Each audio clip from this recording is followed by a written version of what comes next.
Assalamualaikum warahmatullahi wabarakatuh. Perkenalkan, nama saya Siti Nata Haisy, NIM 2023510818. Saya berasal dari Prodi Teknik Geodesi ITB.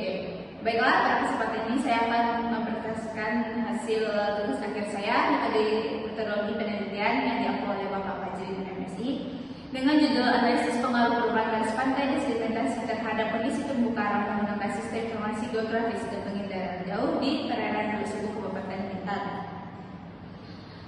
Untuk latar belakangnya, terumbu karang merupakan salah satu ekosistem pesisir yang memiliki peran penting dalam menjaga keseimbangan lingkungan laut. Selain berfungsi sebagai habitat berbagai biota laut, terumbu karang juga berperan sebagai pelindung alam pantai dari energi gelombang serta mendukung sektor perikanan dan pariwisata bahari. Namun demikian, kondisi terumbu karang sangat dipengaruhi oleh kualitas lingkungan perairan hingga rentan mengalami degradasi akibat perubahan kondisi pesisir maupun aktivitas manusia. Lokasi penelitiannya, yaitu penelitian ini dilaksanakan di wilayah perairan Teluk Sebong yang berada di Kecamatan Teluk Sebong, Kabupaten Bintan, Provinsi Kepulauan Riau. Wilayah ini dipilih karena memiliki ekosistem terumbu karang yang cukup luas dan menjadi salah satu kawasan wisata bahari utama di kabupaten lingkungan yang Selain itu, wilayah pesisir Teluk Sebong mengalami dinamika lingkungan yang dipengaruhi oleh proses alam maupun aktivitas manusia seperti pembangunan kawasan wisata, transportasi laut, dan aktivitas perikanan. Rumusan masalahnya berdasarkan latar belakang yang telah diuraikan. Masalah yang dapat ditemukan dalam penelitian ini yaitu bagaimana perubahan garis pantai di perairan Teluk Sebong selama periode 2015 sampai 2025. Bagaimana kondisi terumbu karang di perairan Teluk Sebong berdasarkan Citra Sentinel-2 tahun 2025 dan bagaimana hubungan antara perubahan garis pantai dengan kondisi terumbu karang di perairan Teluk Sebong. Dengan demikian, tujuannya itu menganalisis perubahan garis pantai di perairan Teluk Sebong periode 2015 sampai 2025 dan memetakan kondisi terumbu karang menggunakan Citra Sentinel-2 dengan metode Leysinga. Selanjutnya yaitu manfaat.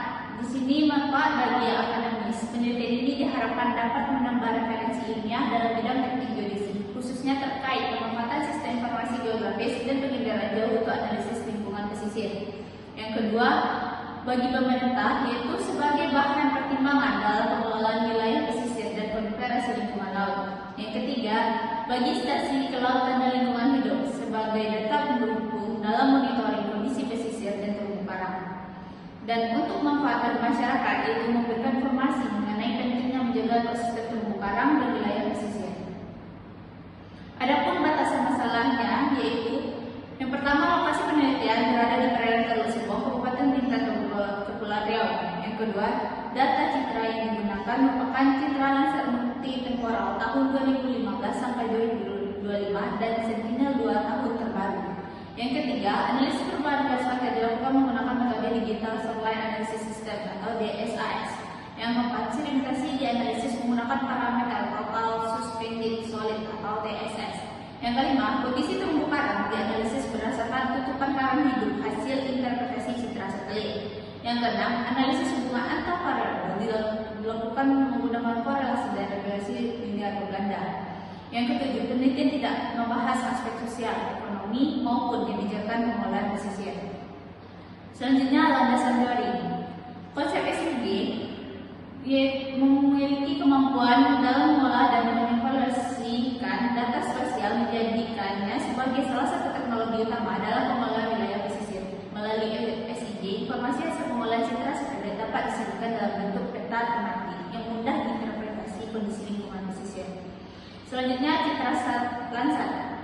Landsat merupakan satelit pengamat bumi yang banyak digunakan dalam penelitian geospasial karena memiliki rekaman data yang panjang dan tersedia secara gratis. Selanjutnya, Digital Satellite Analysis System merupakan perangkat lunak yang digunakan untuk menghitung perubahan garis pantai secara kuantitatif berdasarkan data multitemporal.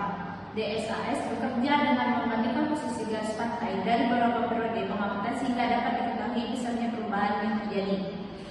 Di sini menggunakan untuk pemetaan terumbu karang menggunakan metode Leysinga merupakan salah satu metode yang digunakan dalam pemetaan habitat dasar perairan dangkal menggunakan data pengindaran jauh. Metode ini bekerja dengan mengurangi pengaruh kolam air sehingga objek dasar perairan seperti terumbu karang dapat diidentifikasi dengan lebih baik. Output yang dihasilkan dari penelitian yaitu peta perubahan garis pantai, peta tutupan terumbu karang. Sekian dari saya. Assalamualaikum warahmatullahi wabarakatuh.